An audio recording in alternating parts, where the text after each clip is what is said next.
Today's topic of my lecture is importance of Bahiparimarjan Chikitsa and Kushta Vyadhi.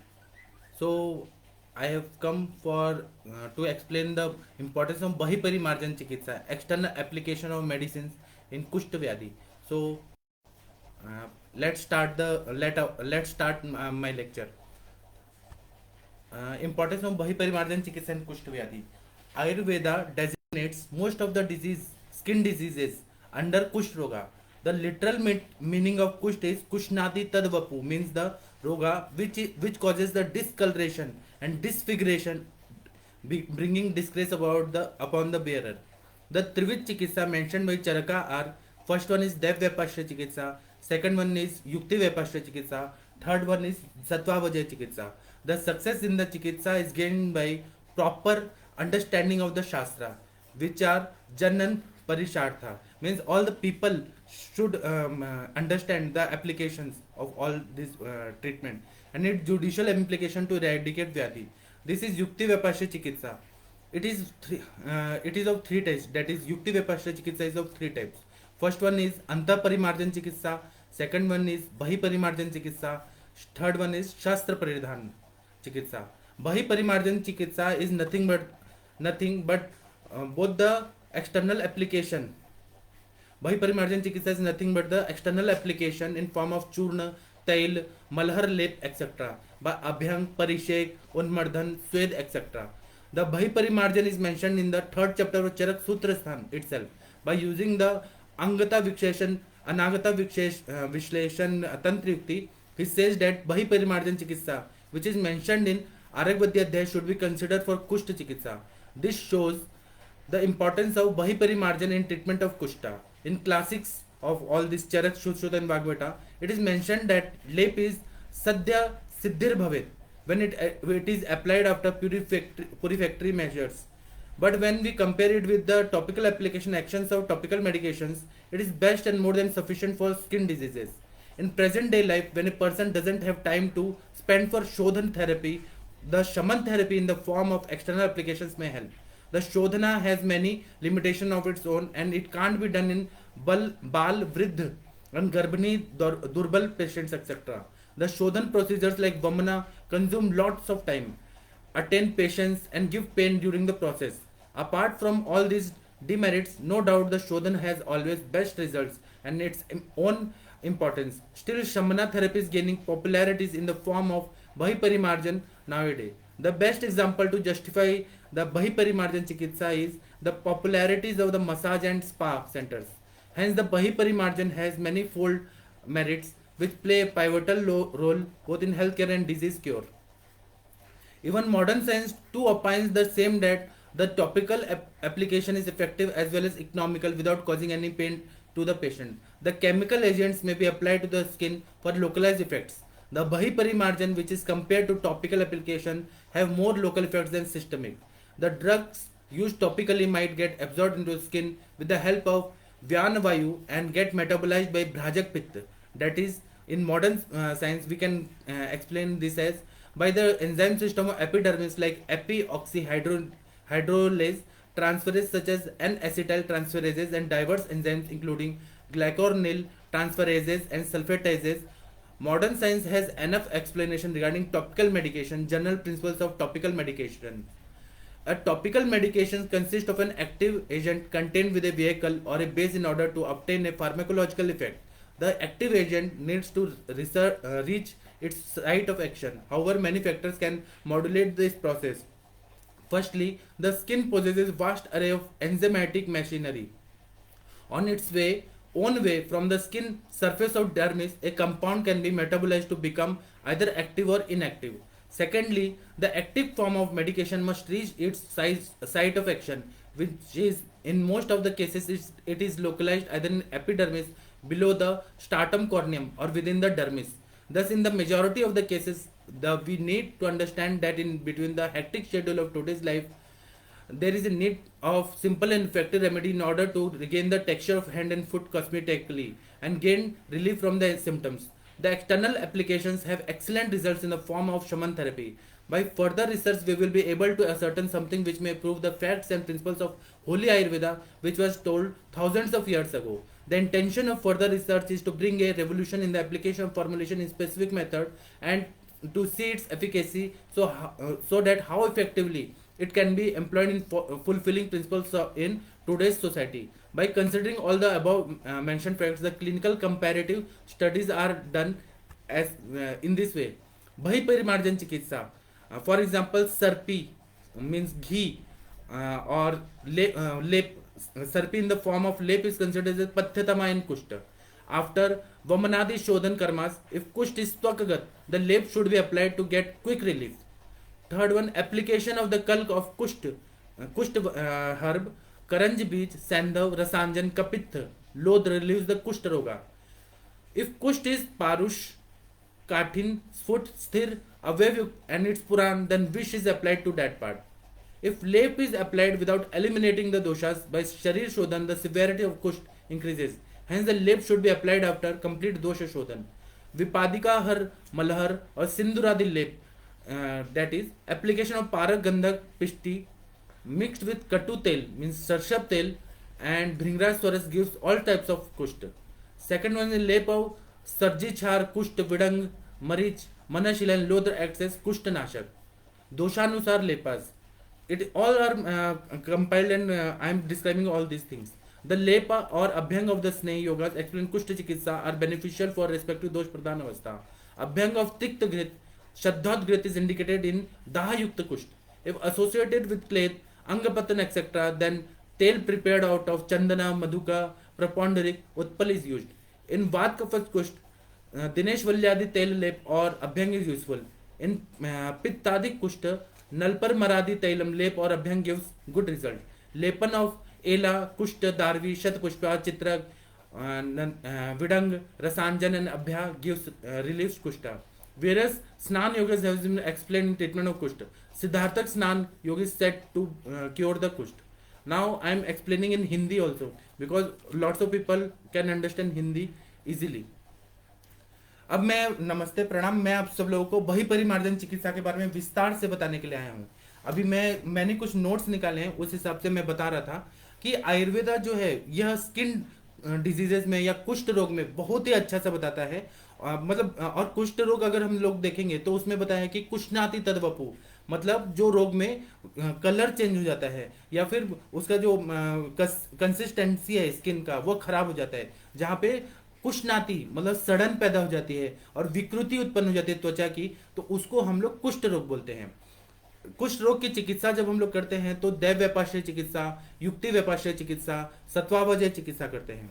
दैव व्यापाश्रय चिकित्सा में पूजा पाठ, मंत्र, होम, प्रेयर्स ये सब किया जाता है, क्योंकि ऐसा माना जाता है कि पूर्व जन्मकृत कुछ तो गलत काम किया है और उसका ही प्रारब्ध रूप में इस जन्म में सोरियासिस हो गया, फिर श्वेत कुष्ठ हो गया. और हमने सारे कुष्ठ में पढ़ा है कि गुरु की निंदा नहीं करनी चाहिए, दुराचार नहीं करना चाहिए, पाप कर्म नहीं करना चाहिए. अगर वो लोग जो लोग करते हैं उनको कभी ना कभी स्किन प्रॉब्लम होता है, गुरु की निंदा किया, माता पिता का अपमान किया, तो यहाँ भोगना पड़ता है. तो इसलिए दैव व्यापाश्रय चिकित्सा करके भगवान से माफी मांगा जाता है, मंत्र पूजा किया जाता है और कुछ व्रत उपवास किया जाता है कि वह सारा चीज ठीक हो जाए.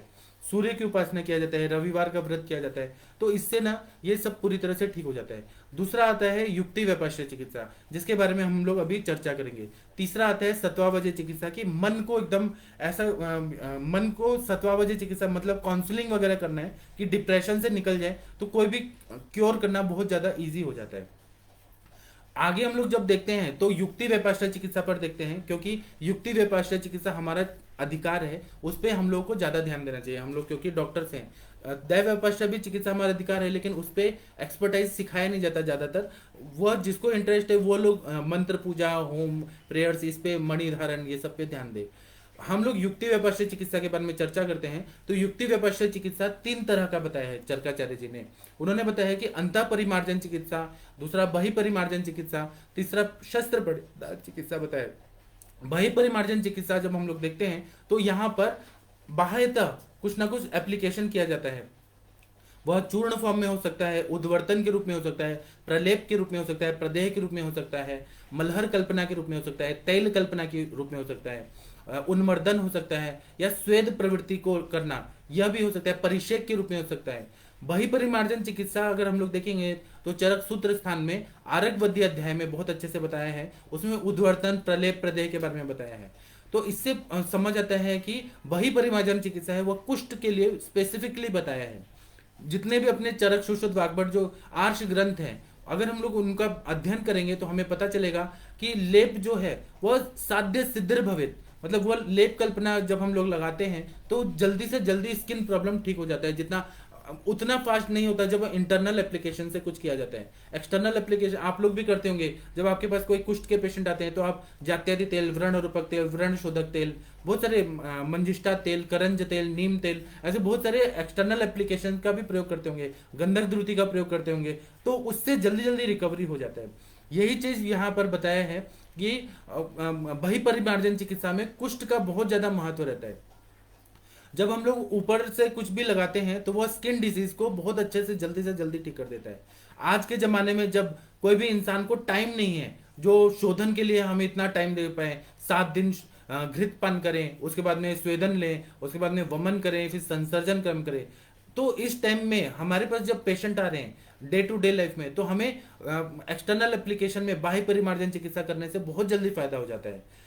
और इसका ये भी है कि शोधन चिकित्सा का कुछ कुछ लिमिटेशन है, अनाहारता है कि किसको नहीं देना चाहिए। तो बच्चों को नहीं देना है, वृद्ध लोगों को नहीं देना है, गर्भिणी को नहीं देना है, दुर्बल लोगों को नहीं देना है, ये सब आप लोगों को पता है। तो उनमें अगर कुष्ठ रोग हो गया है तो कैसे करें? तो बही परिमार्जन चिकित्सा जो है और शमन के लिए अभ्यंतर कोई दवाई है, उससे बहुत अच्छा फायदा होता है। शोधन सभी को तो नहीं करा सकते हैं। शोधन प्रोसीजर जो रहता है उसमें जैसे वमन हो गया, विरेचन हो गया, बस्ती हो गया, इसमें बहुत टाइम लगता है, लेकिन और उसमें बहुत ज्यादा धैर्य की जरूरत होती है, बहुत ज्यादा तकलीफ भी होती है। वमन करना, उल्टी करना, फिर पानी पीना, फिर उल्टी करना, फिर पानी पीना, फिर उल्टी करना, ये थोड़ा डिफिकल्ट होता है। विरेचन में भी थकावट होती है, बहुत ज्यादा लूज मोशन होते हैं। बस्ती में भी उतना तेल को धारण करना, काढ़ा को धारण करना, फिर जाना, थोड़ा ये डिफिकल्ट होता है। लेकिन और हर चिकित्सा का अच्छा चीज भी होता है, बुरा चीज भी होता है। मतलब उसमें पेशेंट जो रहता है वो थोड़ा परेशान हो जाता है मेंटली और फिजिकली, और जिसको मालूम है वो ठीक है, लेकिन थोड़ा टाइम तो उसमें लगता है उसका। लेकिन ये सब होने के बाद भी शोधन चिकित्सा का अपना ही महत्व है। यह तो संशोधन तेषम न तेषम पुनरुद्भवा, एक बार संशोधन करते हैं तो दोष निकल गए तो फिर से नहीं आते हैं, रिकरेंस होने के चांसेस कम रहते हैं। लेकिन शमन थेरेपी जो रहती है, शमन चिकित्सा, उसका आजकल बहुत ज्यादा प्रसिद्धि मिल रहा है बही परिमार्जन की चिकित्सा के रूप में। तो इसका एग्जाम्पल अगर हम लोग देखेंगे डे टू डे लाइफ में, तो फिर स्पा और मसाज सेंटर बहुत सारे खुल गए हैं, तो उसका फायदा होता है। केरल में देखिए, साउथ इंडिया में देखिए, तो वहां पर तेल का अभ्यंग का बहुत ज्यादा ये पॉपुलैरिटी है, बहुत ज्यादा प्रसिद्धि है कि वहां जाके तेलाभ्यंग कर दिया तो घंटों अभ्यंग करते हैं वो लोग, फिर पीजी चिल करते हैं, फिर शाली षष्टिक पिंड स्वेद करते हैं। एक्सटर्नल एप्लीकेशन जो भी रहता है बही परिमार्जन चिकित्सा, वो बहुत ज्यादा फायदा भी हो रहा है और उसका पॉपुलैरिटी भी बढ़ रहा है। वो माइंड को, बॉडी को रिलैक्स भी कर देता है, मसाज थेरेपी और स्पा। इसी तरह से मॉडर्न साइंस भी जो रहता है वह भी टॉपिकल एप्लीकेशन को बहुत ज्यादा महत्व देता है, और वो बोलता है कि मॉडर्न साइंस भी बोलता है कि इकोनॉमिकल भी है, पैसे के हिसाब से भी वह बहुत अच्छा है, इजी है, और बिना कोई तकलीफ के वो पेशेंट को बहुत ज्यादा फायदा होता है। और जो केमिकल एजेंट जो स्किन पे लगाए जाते हैं उसका लोकलाइज इफेक्ट होता है, वहां पे स्थानिक इफेक्ट होता है। अगर बही परिमार्जन चिकित्सा को टॉपिकल एप्लीकेशन मॉडर्न से देखा जाए तो उसका इफेक्ट ज्यादा अच्छा रहता है, लोकल इफेक्ट, स्थानिक इफेक्ट ज्यादा रहता है, जो कि सिस्टमिक इफेक्ट जो रहता है संस्थानिक अंदर स्त्रोतसों में होने से ज्यादा स्थानिक वो ज्यादा होता है।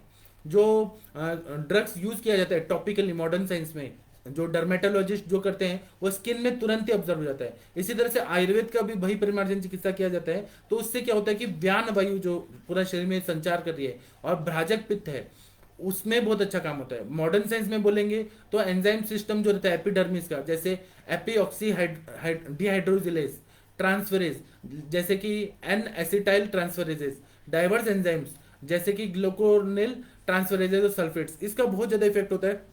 और कोई भी वुंड है या स्किन डिसऑर्डर्स है, स्किन प्रॉब्लम है, उसको ये सब एंजाइम्स जो है वो तुरंत ही मेडिसिन को एब्जॉर्ब करके और जल्दी जल्दी हीलिंग करने लगते हैं, और ग्रेनुलेशन टिश्यूज उत्पन्न करके और वो जल्दी से हील कर देते हैं। मॉडर्न साइंस के पास अगर देखेंगे डर्मेटोलॉजिस्ट, डर्मेटोलॉजी है, उसमें बहुत ज्यादा टॉपिकल मेडिकेशन के बारे में बहुत विस्तार से बताया, और इसमें ऐसा बताते हैं कि ये जो बेसिक प्रिंसिपल है टॉपिकल मेडिकेशन का, डर्मेटोलॉजिस्ट जो बताते हैं उनका ये बात बता रहे हैं कि टॉपिकल मेडिकेशन जो रहता है उसमें कुछ ना कुछ वो एजेंट डालते हैं जो उसको लेके जाता है और उसका फार्मेकोलॉजिकल इफेक्ट होता है। जो एक्टिव एजेंट रहता है उसको अपने स्थान पे जाने के लिए एक्टिव एजेंट की जरूरत ही पड़ती है। तो बहुत सारे जो फैक्टर्स होते हैं वह ये प्रोसेस को आगे बढ़ा देते हैं। जैसे कि स्किन जो रहता है वो बहुत ज्यादा एंजाइम्स का जगह रहता है, एंजाइम्स उसमें बहुत जगह रहते हैं। तो एंजाइम्स का कार्य होता है, तो डर्मिस में जब हम करते हैं तो वो मेटाबोलाइज होता है। जब टॉपिकल एप्लीकेशन करते हैं वो एंजाइम्स उसको कन्वर्ट कर देते हैं मशीन, जो भी टॉपिकल हम लोगों ने क्रीम लगाया है या फिर हम लोगों ने कोई मेडिसिन लगाया है या पाउडर लगाया है, तो वह सब क्या करता है जल्दी से जल्दी मेटाबोलाइज हो जाते हैं और वो एक्टिव इनएक्टिव रूप में जल्दी से स्किन को हील करते हैं। दूसरा ये बताते हैं कि एक्टिव फॉर्म में जो मेडिकेशन रहते हैं वह अपने साइड पे चले जाते हैं और वह एपिडर्मिस में चला जाता है। फिर जो स्टार्टम कॉर्नियम रहता है या डर्मिस रहता है वहां पे वो जल्दी जल्दी रिकवरी करने लगते हैं। आज के जो हेक्टिक शेड्यूल है, आज के जमाने में हेक्टिक शेड्यूल है, उसमें सिंपल और इफेक्टिव रेमेडी की जरूरत पड़ती है कि अपना स्किन का जो टेक्सचर है हाथ का पैर का वो जल्दी से जल्दी मिले और इसीलिए वो रिलीफ भी दे। ऐसा सब जितने भी भारत की जनता है या पूरी दुनिया की जनता है वो ऐसे अपेक्षा करती है कि हमें जल्दी से जल्दी रिलीफ मिले और जल्दी से जल्दी लोकल एप्लीकेशन से हम लोग को फायदा हो। तो अगर हम लोग आयुर्वेद को इस तरह से देखेंगे जो बहुत हजारों करोड़ों साल पहले बता दिया है, तो हम लोग को और ज्यादा सक्सेस मिलेगा, क्योंकि आयुर्वेदिक हर्ब्स का उतना साइड इफेक्ट नहीं होता है जितना केमिकल्स का साइड इफेक्ट भी होने के चांसेस रहते हैं। तो अगर हम लोग क्लिनिकली इसको देखते हैं बही परिमार्जन चिकित्सा को, तो कुछ एग्जाम्पल देके मैं बता रहा हूँ, बाद में ग्रंथों का भी बताऊंगा।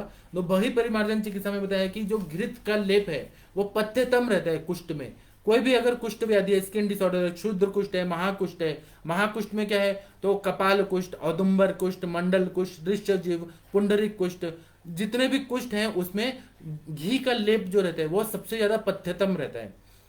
क्योंकि कुष्ठ रोग में संप्राप्ति देखेंगे तो त्वचा, रक्त, मांस, लसिका, ये चार दूष्य रहते हैं। तीन दोषों की दृष्टि रहती है। दोष दूषित समूर्चना होके सारे जो दोष हैं वह खवैगुण्यता प्राप्त करके त्वचा के नीचे चलाए जाते हैं और वहां पर कुष्ठ व्याधि करते हैं, वो उत्सेद होने लगता है और वह स्किन खराब हो जाता है। वात का डोमिनेंस रहेगा तो कपाल कुष्ठ रहेगा, पित्त का रहेगा तो औदुंबर कुष्ठ रहेगा, कफ का रहेगा तो मंडल कुष्ठ रहेगा और वैसे लक्षण दिखते हैं। वात की वजह से रुक्षता बहुत ज्यादा रहेगी, फिर उसके बाद में त्वक व्यवहार्यता, कालापन बहुत ज्यादा रहेगा और ड्राइनेस, पारुष्यता, खरता बहुत ज्यादा रहेगी और शूल भी बहुत ज्यादा होगा। पित्त का रहेगा तो दाह, पाक, लालिमा, राग ये सब रहेगा। कफ का रहेगा तो कंडू रहेगा, क्लेद रहेगा। दो दो दोष के जो रहेंगे ऋषिजीव, ये पुंडरिक वगैरह वो दो दो दोष के दिखेंगे, करदम कुष्ठ वगैरह ये सब दो दो दोष के दिखने लगते हैं। तो इसी तरह से हमें सर्पी का जो मतलब घी का जो लेप है वो सबसे ज्यादा हर कुष्ठ में बहुत ज्यादा बताया। शुद्र कुष्ठ में पामा देखेंगे, विचर्चिका देखेंगे, शतारू देखेंगे, बहुत सारे जो हैं उसमें भी घी का लेप बहुत अच्छा माना गया है। उसके बाद में वमन आदि शोधन करने के बाद अगर कुष्ठ त्वचा में है ही तो लेप लगाने से तुरंत फायदा होता है।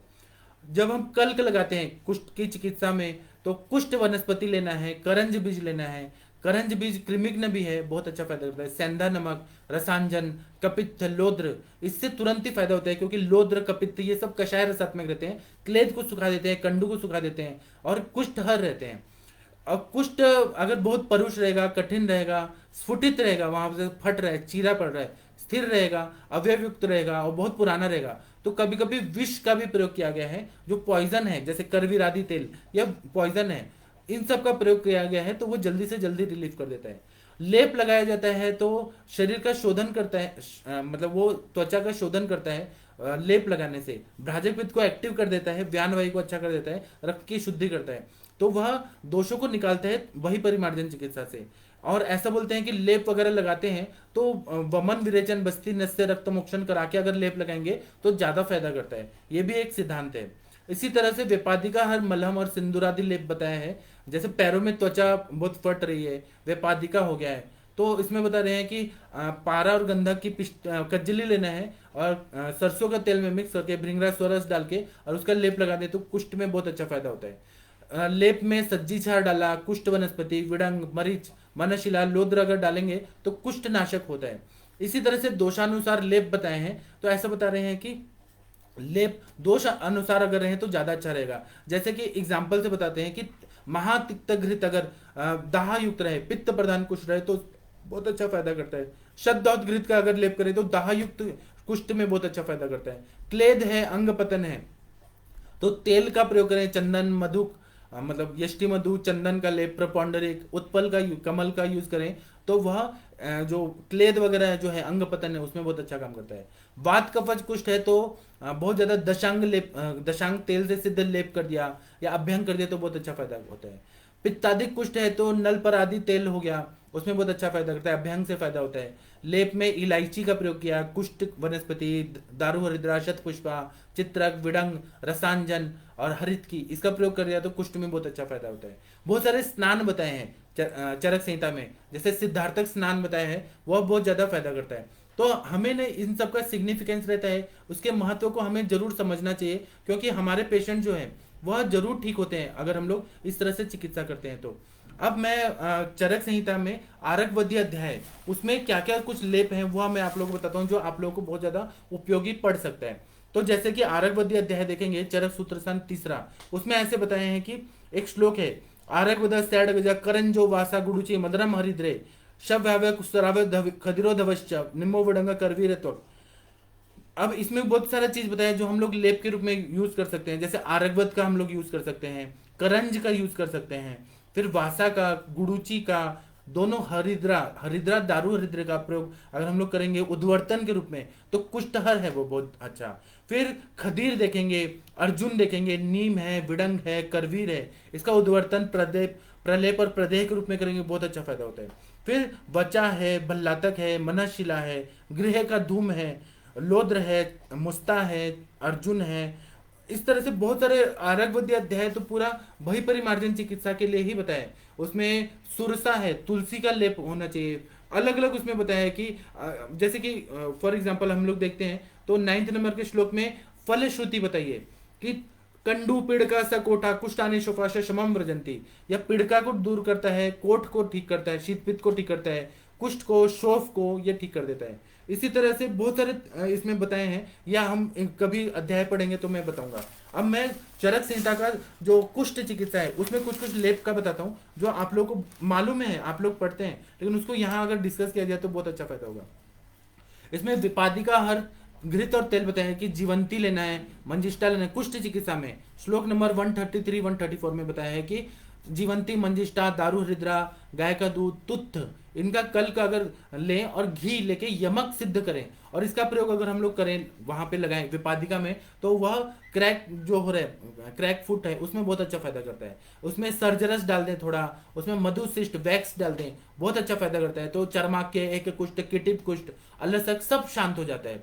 इसी तरह से मंडल कुष्ठ के लिए कुछ कुछ बताया है, तो सुरा का किट, मतलब जब सुरा बनाते हैं तो नीचे का भाग जो रहता है वो सुरा किट ले लिया, वराह रक्त, सुअर का रक्त ले लिया, कलौंजी ले लिया, सिंधा नमक ले लिया और उसको पीस कर लेप बनाकर वहां लगा दिया तो वो बहुत अच्छा फायदा करता है। कुष्ठग्न उबटन बताए बहुत सारे, तो चक्रमर्द, चक्रमर्द तो इतना श्रेष्ठ है, आप लोगों को वहां पूरे इंडिया में मिलता है चक्रमर्द, उसका बीज लेना है, सर्जरस लेना है, मूली का बीज लेना है, इसको कांजी में मिलकर उपटन करा दिया तो ये कुष्ठहर रहता है, बहुत अच्छा रहता है। इसी तरह से स्नान करने के लिए भी इतना, और ये केवल आयुर्वेद ही बताता है कि आप लेप के रूप में यूज करिए, स्नान के रूप में यूज करिए, तेल के रूप में यूज करिए, अलग अलग विधियों से क्लासिकल सब बताया है। इसका आप लोग अगर प्रैक्टिस में करेंगे तो आप वही परिमार्जन में बहुत सक्सेस रेट बढ़ जाता है। तो इसमें बता रहे हैं अडुलसा लेना है स्नान करने के लिए, फिर त्रिफला लेना है, बृहति लेना है, फिर पटोल, सारिवा, कुटकी, इनको ना काढ़ा बनाना है और इससे पेशेंट को स्नान करने के लिए बोला है। तो फिर वो सोरियासिस जैसे बड़ी बड़ी बीमारियां रहती हैं, एलोपैथी में ऑटोइम्यून डिजीज बोल के कोई इलाज नहीं है, स्टेरॉइड्स वगैरह देते हैं लेकिन वो ठीक नहीं हो पाता है। ऐसे कंडीशन में अगर हमने ये सब दिया, त्रिफला तो एंटीबायोटिक है, वासा तिक तरह से वो इतना अच्छा काम करता है। इसी तरह से खदीर का प्रयोग किया, अमलताज, अर्जुन, रोहितक, लोद्र, कुटज, नीम की पत्ती या नीम का छाल, सप्तपर्णी, करवीर मूलत्वक, इसका काढ़ा बना के, और ये सब अवेलेबल है, इसका काढ़ा बना के अगर स्नान करा दिया तो पेशेंट को बहुत अच्छा फायदा होता है। इसी तरह से यष्टि मधु, लोद्र हो गया, पद्मक हो गया, पटोल पत्र हो गया, नीम की छाल, लाल चंदन, उसी तरह से षडंग पानी विधि से जल को सिद्ध करना है, उससे स्नान कराना है। उसी तरह से प्रयंगु, हरेणु, इंद्रय, अतिविषा, चंदन, कुटकी, इसका अगर हमने काढ़ा बना के उसका स्नान किया तो पेशेंट को बहुत अच्छा फायदा होता है। दाह युक्त अगर है तो महातिक्त घृत का लेप लगा दिया, उससे बहुत अच्छा फायदा होगा। शतधौत घृत लगा दिया, सहस्त्र धौत घृत लगा दिया, उससे बहुत अच्छा फायदा होता है। अगर कुष्ठ से स्राव निकल रहा है, बहुत ज्यादा पानी पानी निकल रहा है, कुष्ठ भाव क्लेद युक्त है, अंग कट कट के गिर रहे हैं, दाह हो रहा है और त्वचा फट गई है बहुत ज्यादा, तो उसमें शीतल प्रलेप बोला है। मतलब वो भी जैसे चंदन हो गया, अगरू हो गया, जो शीतल द्रव्य है उनका काढ़ा बना के और उसको ठंडा करके कूल करके मतलब ठंडा करके उसका परिचय किया, तो दाह युक्त में बहुत अच्छा काम करता है। शीत प्रसेप किया, सिरावेद किया, सिरावेद भी वही परिमार्जन चिकित्सा में आ जाएगा। मतलब जो वेन्स को हम लोग ये करते हैं, सिरावेद करते हैं, स्कैल्पेल लगा के ब्लड निकालते हैं, उसके विरेचन करा दिया। विरेचन तो अंत परिमार्जन हो गया, तिक्तक घृत का लेप लगा दिया, वो बहुत अच्छा फायदा होगा। इसी तरह से सिद्धार्थक स्नान बताया, तिक्तक षटपल घृत का अभ्यंतर प्रयोग भी बताया और बाह्य अभ्यंग के रूप में भी प्रयोग बताया है। महातिक्तक घृत का अभ्यंतर भी बताया है, बाह्य रूप में भी। और बहुत सारे सोरेसिस के पेशेंट में आप लगा के देखिए, गंधक द्रुति लगाइए, फिर उसके बाद में करंज तेल लगाइए, नीम तेल लगाइए, चंदन आदि तेल लगाइए, अगुरुवादी तेल लगाइए, महातिक्त घृत लगाइए, चंदन मला लाक्षादि तेल लगाइए। ये बहुत सारी दवाइयां हैं तेल फॉर्म में, घृत फॉर्म में, उसका लगाने से बहुत अच्छा फायदा होता है। महाखदीर आदि घृत है, उसका बाह्यता उपयोग किया तो बहुत अच्छा फायदा होता है। कुष्ठ श्वित्र चिकित्सा में भी जो ल्यूकोडर्म है उसमें हम बाकुची तेल लगाते हैं। फिर उसके बाद में बाकुची का हम लोग अलग अलग तरह से बही परिमार्जन चिकित्सा करते हैं, उससे वो श्वित्र जल्दी ठीक होता है। श्वित्र कुष्ठहर लेप आता है अलग अलग तरह का, जिसमें कासिस भस्म रहता है, बाकुची रहता है, अलग अलग, वो श्वित्र के ऊपर लगाने से सारा बही परिमार्जन चिकित्सा पे बहुत ज्यादा जोर दिया है। और कभी कभी चक्रमर्द के बीज को पीस के और उसका लेप लगा देते हैं, तो कुष्ठ व्याधि में भी बहुत अच्छा फायदा होता है। श्वेत करवीरादि तेल है, फिर कनक शीरी तेल है, और सिद्म के लिए अलग लेप है। इस तरह से बहुत सारे बही परिमार्जन चिकित्सा बताए, उसका प्रयोग हम लोग करते हैं। और पहले के जमाने में अभ्यंग करना बहुत जरूरी होता था। अभ्यंगम आचरण नित्यम सजराशम वातः, मतलब अभ्यंग का उपयोग दिनचर्या में बताए, रोज यह करना चाहिए, तो इससे बहुत अच्छा फायदा होता है। इसलिए मैं आशा करता हूं कि आप लोग बही परिमार्जन चिकित्सा का प्रयोग अपने प्रैक्टिस में जरूर करते ही होंगे और करेंगे भी, जिससे आपका प्रैक्टिस और ज्यादा ग्रो करे। तो इसलिए मैं बही परिमार्जन चिकित्सा को कुष्ठ व्याधि से रिलेटेड, अभी इसी तरह से विसर्प व्याधि है उसमें भी इसका बहुत ज्यादा महत्व बताया है। तो विसर्प में भी लेप बताए, अगरू का, चंदन का, और ये नीम का, कुटज का, खदीर का अगर करते हैं तो बहुत अच्छा फायदा होता है। विसर्प में भी होता है। रक्त पित्त में भी अगर रक्त वाहिनी फुट रही है, त्रियक रक्त पित्त है, उसमें भी बहुत सारा बही परिमार्जन चिकित्सा करने से लोकली उस टाइम तक तो फायदा होता ही है। वात रक्त में भी हम लोग बहुत सारा तेल लगाते हैं, कोकिलाक्ष का सिद्ध तेल लगाते हैं, शल्लकी तेल लगाते हैं, तो वातरक्त का भी पेन बहुत काफी हद तक ठीक हो जाता है। इसी तरह से ज्वर व्याधि में भी लेप बताया है, रक्तपित्त में बताया है, गुल्म में लेप बताया है। बही परिमार्जन चिकित्सा का प्रयोग तो करना ही चाहिए, हर व्याधि में करने से फायदा होता है। अगर ऐसे इनफर्टिलिटी के पेशेंट है, योनि व्यापक है, उसमें भी अगर कुछ कुछ जैसे दोषानुसार रहेगा वैसे वैसे किया लेप, तो उससे फायदा होगा। उस पर हम कभी और चर्चा करेंगे हर व्याधि के हिसाब से। आज का टॉपिक है कुष्ठ व्याधि पे, इसलिए मैं बही परिमार्जन चिकित्सा का बता के अभी रुकता हूँ। आप लोग के प्रश्न उत्तर है, उन सबका मैं आंसर देने का कोशिश करता हूँ। तो मैं कॉमेंट बॉक्स में आ गया हूँ, यहाँ पर मैं एक एक आंसर देता हूँ। डॉक्टर राजधवन जी नमस्ते, प्रणाम सर आपको। डॉक्टर विकास विश्वकर्मा जी नमस्ते, प्रणाम आपको। डॉक्टर सविता जी नमस्ते, प्रणाम आपको। डॉक्टर मनकल वसु जी नमस्ते, प्रणाम आपको। डॉक्टर वरुण जी नमस्ते, प्रणाम आपको। डॉक्टर गौतम जी बोल रहे हैं, गौतम ध्रुव जी, प्रणाम sir. A 13-year old boy having shooter since 2 days back on face have given अमृतादि guggul महामंजिष्टादि कषाय प्लीज मेंशन। बहुत बढ़िया, आपने बहुत अच्छा बताया। ये थोड़ा फोटो दिखा देंगे ग्रुप में तो मैं ज्यादा अच्छे से बता पाऊंगा।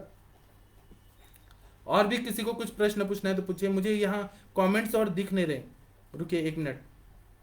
What should be given for परिमार्जन, परिमार्जन में अगर आपको श्वित्र अगर 2 दिन का दिख रहा है तो उसमें आप क्या कर सकते हैं, बाकुची तेल लगा सकते हैं लोकल, तो उससे वो तुरंत फायदा हो जाएगा। बाकुची तेल लगा के धूप में 10-15 सेकंड रख दीजिए, बहुत अच्छा फायदा होगा। डॉक्टर रेखा वर्मा जी नमस्ते, प्रणाम आपको। डॉक्टर उर्मिल जी नमस्ते, प्रणाम आपको। डॉक्टर जितेंद्र कुमार जी नमस्ते, प्रणाम आपको। डॉक्टर पंकजा पाटिल जी बोल रहे हैं, is melasma completely cured by vernagan medication? 100%। लेकिन मेलेज्मा जब है ना तो उसमें एक फॉर्मूला है। आप शाम को अगर आएंगी इंटरेक्टिव सेशन में तो मेलेज्मा पे मैं एक बहुत अच्छा फॉर्मूला बताऊंगा। आप, मैं इंटरेक्टिव सेशन का पासवर्ड और आईडी देता हूँ, आप जरूर आइए पंकजा पाटिल जी, तो मैं आपको अच्छे से बताता हूँ। डॉक्टर चिराग त्यागी जी नमस्ते, प्रणाम आपको। वैद्य आरती शर्मा जी नमस्ते, प्रणाम आपको। डॉक्टर स्वाति जी नमस्ते, प्रणाम आपको। डॉक्टर राजेंद्र कुंद्रा जी नमस्ते, प्रणाम आपको। डॉक्टर रवि कुमार जी नमस्ते, प्रणाम आपको।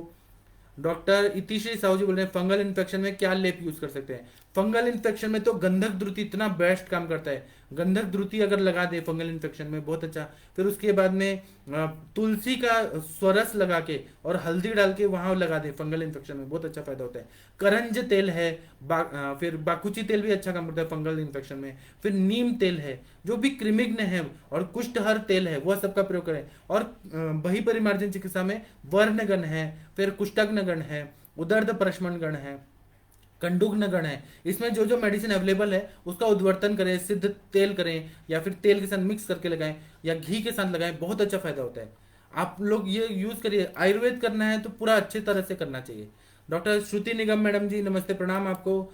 आपको बहुत बहुत बधाई आपके नए हॉस्पिटल के लिए। आप ऐसे तरक्की करिए। अभी 2 हुए हैं आपके हॉस्पिटल, अब कुछ दिन में हमें पता चलेगा कि आपका तीसरा हॉस्पिटल होगा। एक मुंबई में होगा, एक दिल्ली में होगा, एक न्यूयॉर्क में होगा, एक जापान में होगा। आप ना ऐसे तरक्की करते रहिए, हमारी शुभकामनाएं आपके साथ है। डॉक्टर अनीश चौहान जी नमस्ते प्रणाम आपको। डॉक्टर बलविंदर सिंह जी नमस्ते प्रणाम आपको। डॉक्टर सोनाली जी बोल रहे हैं कि एक्ने लेप लगाने से क्यों बढ़ जाता है। तो आपने आपने अगर बेसिक प्रिंसिपल नहीं देखा, एक्ने को बस एक्ने समझा, उसको देखिए वात है, पित्त है, कफ है, उस हिसाब से देखिए तो। और फिर आप वर्णगन पे भरोसा करिए ना। लेप क्यों लगा रही है, वर्णगन का काढ़ा दे दीजिए, ठीक हो जाएगा। आपका एक्ने जो है वो आप किस तरह से डायग्नोस करें, उसमें क्या सिम्टम है उस पर डिपेंड करता है। कुमकुमादि तेल लगाने से तो कभी नहीं बढ़ा है। आप लेप कौन सा लगा रही हैं, कौन सा उसमें घटक द्रव्य है, उस पर ध्यान दीजिए, तो कभी गड़बड़ नहीं होगा। डॉक्टर रवि कुमार जी बोल रहे हैं चंदन लाक्षादी तेल का यूज सोरेसिस में कर सकते हैं। 100% करते हैं सर। जब दाह पाक बहुत ज्यादा होता है, बर्निंग बहुत ज्यादा होता है, तो चंदन लाक्षादी तेल का सोरेसिस में यूज करने से फायदा होता है। वो केवल दाह पाक को कम करेगा, लेकिन सोरेसिस को कम करने के लिए गंधक द्रुति का प्रयोग बहुत अच्छा रहता है। चंद्रकांति तेल है वो बहुत अच्छा काम करता है, जिसमें कुटज रहे, नीम रहे, चंदन रहे, ऐसे द्रव्यों का प्रयोग अच्छा हो। चंदन वाला लाक्षादी तेल भी काम करेगा, लेकिन सोरियासिस में वो हील नहीं करेगा उतना जल्दी। उसमें हीलिंग कैपेसिटी वाला कोई तेल चाहिए। तो इसमें महातिक्त घृत बहुत अच्छा सोरियासिस में काम करता है। फिर करविरादि तेल अच्छा काम करता है सोरियासिस पे। मैं कभी तो बताऊंगा, उसमें बही परिमार्जन चिकित्सा और स्पेसिफिक करके मैं बताऊंगा। डॉक्टर सुनील कुमार जी नमस्ते प्रणाम आपको। डॉक्टर सोनाली जी बोल रही हैं कि वचा लोद्र धान्य, अगर आप एक्ने में वचा लोद्र धान्य करें तो वचा कटु कटु उष्ण रहता है सोनाली जी, तो वह सबको सूट नहीं करेगा। धान्य ठीक है, लोद्र ठीक है, आप वहां से वचा हटा दीजिए, चंदन लगा दीजिए, तब कभी भी नहीं बढ़ता है वो। आपने एक बार ये केस बताइए जिसमें बढ़ा है, मैं आपको अच्छे से बताऊंगा। डॉक्टर अनुरिता जी बोल रहे हैं sir uric acid and psoriasis and liver fatty हो तो। अब यूरिक एसिड भी बढ़ा है, सोरियासिस भी है, फैटी लिवर है, तो इसमें अंतर शमन की भी चिकित्सा देना पड़ेगा, हमें शोधन भी करना पड़ेगा। शोधन करा के वही परिमार्जन चिकित्सा करें। फैटी लीवर है तो वो अलग संप्राप्ति है, इंटरनली है, तो हमें वहां पे मेद पे चिकित्सा करनी है। जैसे अग्नि को बढ़ाना है, धात्वग्नि अच्छा वो ठीक हो जाएगा। आरोग्यवर्धनी वटी दे दिया, महातिक्त घृत दे दिया, अभ्यंतर तर दिया। बाह्यतः यूरिक एसिड का प्रॉब्लम है, वहां कैशोर गुगुल दे दिया, महातिक्त घृत दे दिया, तिक्त क्षीर बस्ती दे दिया, ये सब काम करेगा। लेकिन बही परिमार्जन चिकित्सा के लिए यूरिक एसिड की वजह से अगर शोथ है, दाह है, पाक है, तो उसके हिसाब से हमें दोषों की चिकित्सा करना है। सोरियासिस है तो कंडू है, क्लेद है, जो सिम्टम है उस हिसाब से मेडिसिन सेलेक्ट करना है और हमें ट्रीटमेंट देना है। सिंपल सिंपल मेडिसिन काम करता है। एक एक वनस्पति भी बहुत अच्छा काम करती है। सोरियासिस है तो हल्दी का लेप लगा दिया तब भी बहुत अच्छा फायदा होता है। चंदन का लेप लगा दिया, वो भी कुटज का लेप लगा दिया, फिर कुष्ठ वनस्पति का लेप लगा, बहुत अच्छा फायदा होता है। मतलब तेल सिद्ध करके या तेल के साथ मिक्स करके लगा दें तो बहुत अच्छा फायदा होता है। और यूरिक एसिड अगर बढ़ा हुआ है और पेन हो रहा है, दाह पाक, तो कोकिलाक्वाथ है और बहुत सारे हैं, उस पर हम लोग चर्चा करेंगे कभी। डॉक्टर सुनील जी नमस्ते प्रणाम आपको। एक मिनट, ये हैंग हो रहा है थोड़ा, एक मिनट रुक जाइए, हैंग हो रहा है। डॉक्टर सुनील जी नमस्ते प्रणाम आपको। डॉक्टर गगन अग्रवाल जी नमस्ते प्रणाम आपको। डॉक्टर रवि कुमार जी नमस्ते प्रणाम आपको। गोमय गोमूत्र का उपयोग सोरियासिस में करते हैं 100% करते हैं। जब कफ क्लेद है और वहां क्षार का प्रयोग करना है और शोधन करना है तो हम गोमूत्र गोमय का प्रयोग करते हैं। लेकिन कुछ कुछ धर्म संप्रदाय के लोग इसको गोमूत्र गोमय को अच्छा नहीं मानते, ठीक है।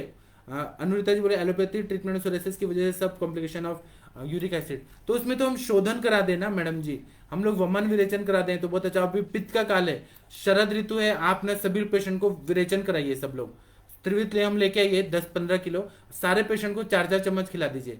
रात को टाइम अपने हाथ से खिला दीजिए, पेशेंट का शोधन हो जाएगा, सबका पित्त निकल जाएगा, पेशेंट दुआएं देगा और पेशेंट बोलेगा नहीं, उसके जो अंग से जो रोए है ना, रोए लोम को, वहां से आशीर्वाद निकलेगा कि वाह पेट साफ हो गया, पित्त निकल गया, हमें कितना अच्छा लग रहा है। अभी पित्त के बहुत पेशेंट आने वाले हैं और अभी पित्त ज्वर भी आएगा बहुत ज्यादा। तो इसलिए आप ना विरेचन सभी लोग को दे दीजिए, जिसको जरूरत है उसको भी दीजिए, नहीं जरूरत है तो सबको दीजिए। हर पेशेंट को आप विरेचन जरूर दीजिए। अभी कैस्टर ऑयल से भी दे सकते हैं आप लोग अपना विरेचन का द्रव्य, आरकवत का फांट दे सकते हैं, फिर त्रिफला चूर्ण दे सकते हैं, सोनामक्खी चूर्ण दे सकते हैं, इच्छा विधि दे सकते हैं, अश्वकंचुकी दे सकते हैं। आपके पास जो अवेलेबल है अभ्याधि मोदक वो दे सकते हैं, लेकिन विरेचन जरूर कराइए क्योंकि आप लोग आयुर्वेद के श्रेष्ठ चिकित्सक हैं।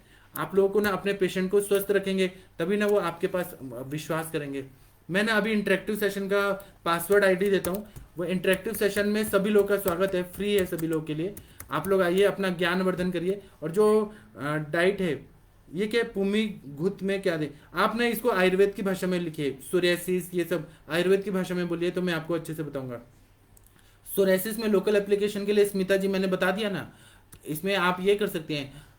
देखिए पहले मैं पासवर्ड आईडी देता हूँ। सोरियासिस में हम लोग गंधक द्रुति देते हैं और चंद्रकांति तेल, कुटज और नारियल तेल अगर दें तो सोरियासिस में बहुत अच्छा फायदा। कुटज वनस्पति है ना, वो कुष्ठग्न भी है, कंडुग्न भी है और वर्णकर भी है। कुटज वनस्पति पर भरोसा करें। एक्सटर्नल एप्लीकेशन में चक्रमर्द सिद्ध तेल मिलता है मार्केट में, आप लोगों को नहीं मिलता है तो मैं दे दूंगा। चक्रमर्द तो बहुत अच्छा काम करता है, कुष्ठग्न है बहुत ज्यादा। डॉक्टर अनीश जी नमस्ते, प्रणाम आपको। आप लोग श्रेष्ठ चिकित्सक हैं, मुझे इतना प्राउड फील होता है। आप लोग ना अपना अपना अनुभव बताया करिए। अलग अलग दवाइयों का प्रयोग आप लोग करते होंगे अपने अपने क्षेत्र में, तो हमें आपसे सीखने को मिलता है। आप अपना कुछ बताइए, हम अपना शेयर करेंगे, ज्ञानवर्धन करेंगे तो सबका फायदा हो जाएगा। तो देखिए मैंने अपना नंबर भी दे दिया है, इंटरेक्टिव सेशन का आईडी पासवर्ड दे दिया है। सभी लोग अभी जूम पे आइए या फेसबुक लाइव होके देखिए तो बहुत मजा आएगा। अब मैं अपना लेक्चर बंद करता हूँ, हम लोग 8 बजे फिर मिलेंगे। नमस्ते, प्रणाम।